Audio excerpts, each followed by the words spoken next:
Hello, everyone, and welcome back to another episode of History Buff 41. Today, we are taking a look at the Model 1905 bayonet made for the Model 1903 Springfield. This is part 2 of our series on American bayonets used in World War II. So before we get into the Model 1905 bayonet, we should probably start a little bit with the background and the development of the Model 1903 Springfield. So in the late 1800s, there was a very rapid increase in technology related to firearms with the advent of smokeless powder, and that led to repeating firearms. So in the 1890s, the United States adopted the Krag-Jorgensen rifle. It was a bolt-action 30 caliber rifle. It was in 30-40 Krag, and it loaded through the side, and you loaded each round singly. Ammunition was carried in a gun belt, kind of similar to what you'd see the old West cowboys carrying. It was in individual loops, and you carried each round individually, and you loaded each round individually. And this was a step up from what we had been using when we were a frontier army with a single-shot trapdoor Springfield. So, as most of you are probably aware, the USS Maine exploded in Cuba. And the United States went to war there because it had been sabotaged, and a U.S. ship had been sunk by, enemy Spanish people who wanted to see the United States done harm. So the United States goes to Cuba and sends troops, and those troops, the enemy troops, the Cuban troops, were being advised by professional military officers and advisors from Germany, and they were also being equipped with German firearms. And one of the German firearms that was encountered and that was captured during the fighting, in which the United States was eventually successful, was something that we know today as the German Mauser. And the German Mauser was superior to the Krag-Jorgensen rifle we were using. It used a better round. It was a repeating bolt-action rifle as well, but you could load those rounds 5 at a time through what's called a stripper clip, as opposed to individually that we were using with our Krags. And also the locking lugs, there were 2 locking lugs on the bolt as opposed to 1 on the Krag-Jorgensen. So if one of them failed, you still had another one locking the bolt in there, preventing you from getting a bolt to the face. So after the major hostilities ended, we developed, the United States, I should say, the U.S. military, developed a new rifle that we now know today as the Model 1903 Springfield Rifle, and it was basically a direct copy of the German Mauser. So much so that the United States government sent a copy of the blueprints to the German government and said, "Hey, we copied your rifle." And they said, "Yes, you did."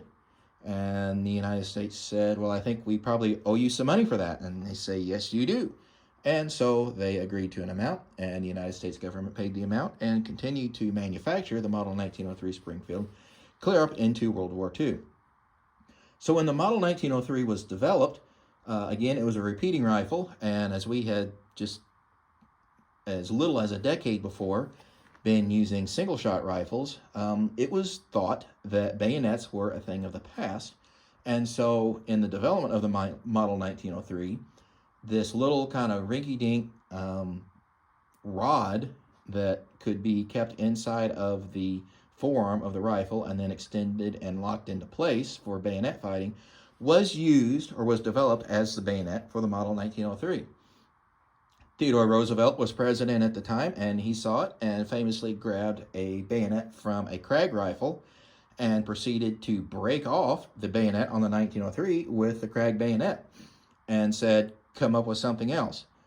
And so that's what the military did, and ended up with what we see here as the Model 1905 bayonet. As you can see, it has a rather long blade to it. The blade is about 12 inches long. Overall length, I think, is somewhere around 16 inches. These were manufactured by 2 different manufacturers, Springfield Armory being the largest manufacturer, coming up creating somewhere between 1.1 and 1.2 million. Sources varied as to that. And Rock Island Arsenal was the other manufacturer of bayonets for the 1903 Springfield, of the Model 1905 bayonet.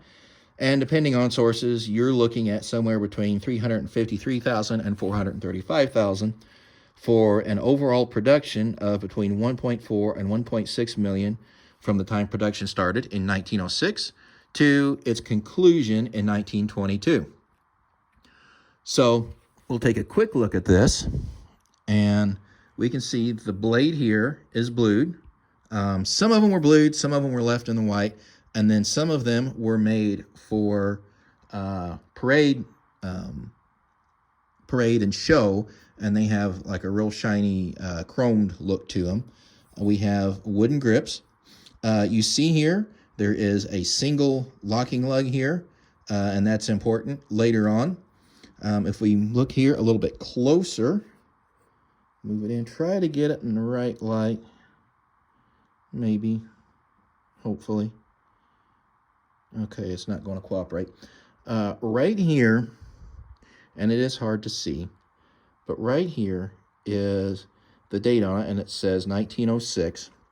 Unfortunately, that's not showing up well on the camera.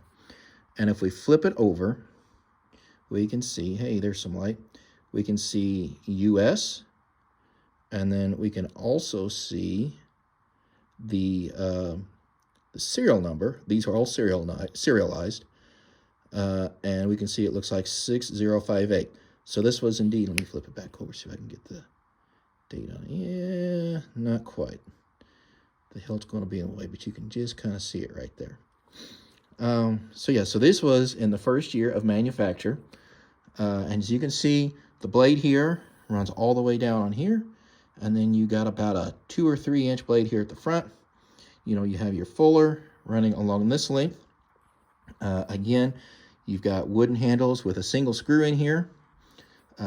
Here is your, oops, get the right light. Here is the latch, which locks your bayonet onto your rifle, and then if we flip it over, here's the ring that goes around the muzzle, and then here's the slot that goes onto the lug.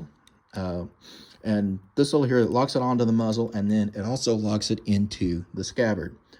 So, and I tell you what, let's talk about the scabbard a minute. So this is actually the last variant of the scabbard. The first variant of the scabbard was actually a leather scabbard developed in 1905 and was known as the Model 1905 scabbard.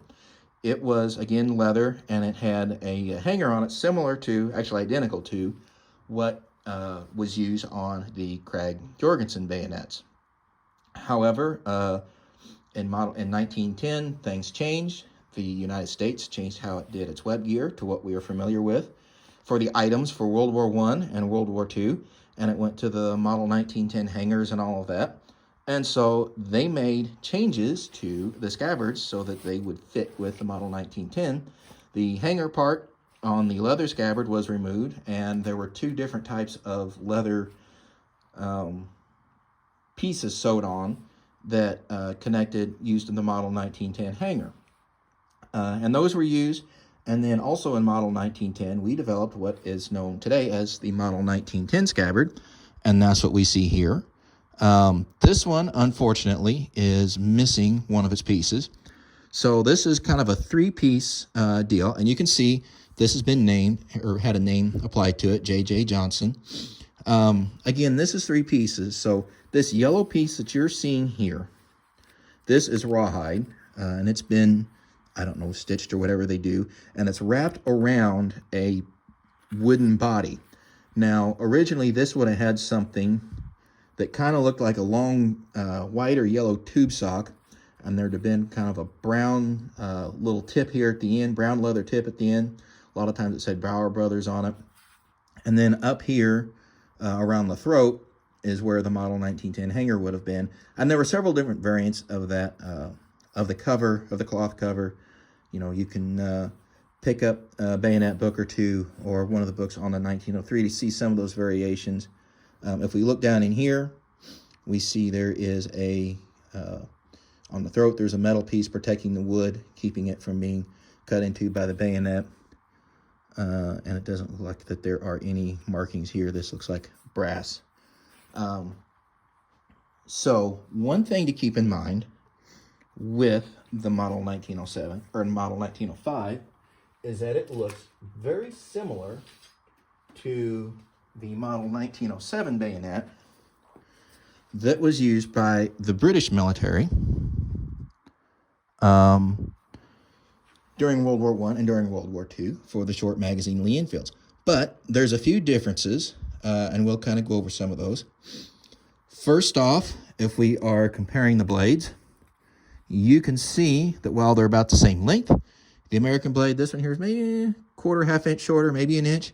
It's a slightly wider. This one's narrower, has a narrower fuller or blood groove. It does not have along in here the cut that goes back up the backside like this one here does. Then if we move here toward the handle, you can see with the model 1905, you got one screw holding it in. This one here has two. You can also see the wood does not go back as far. This here has a little clean out hole, and your lock is back here where it locks onto the rifle, whereas with the 1905, it's up here. And again, your hilt's not quite as large. And yeah, we talked about the two screws. So that's just a little something to keep in mind when looking at these. But anyway, that's it for this edition, History Buff 41. In our next episode, we're going to be looking at a World War II variant of this. So please be sure to like, share, and subscribe, and so you don't miss the next episode. Thanks for watching.